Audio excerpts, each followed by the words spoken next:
Naging makulay ang muling pagbubukas ng bahay ni Kuya sa PBB Celebrity Collab Edition 2.0. Nagbalik na rin ang dating host ng show na si Luis Manzano. Eksklusibo na nating nakilala sa 24 oras ang 8 housemates.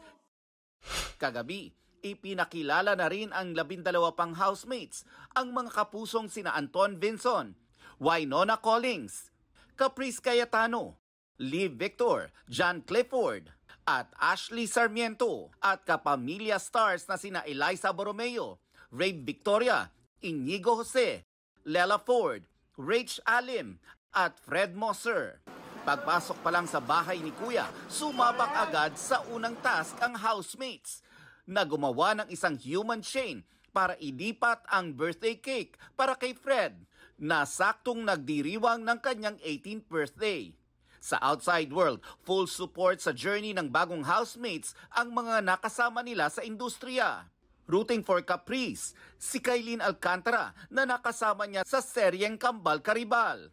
Nagbiro rin si Cruz vs. Cruz lead Gladys Reyes kay Caprice na nasa afternoon series din. Si Caprice Cayetano, siya talaga ang crying princess ng Quezon City.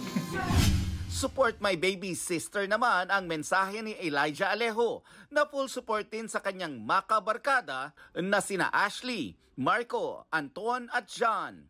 Team Ashko o Ashley and Marco naman si Benjamin Alves. Kwento niya, revelation ang dalawa sa set ng afternoon series na Akusada at pareho raw humble and ready to learn.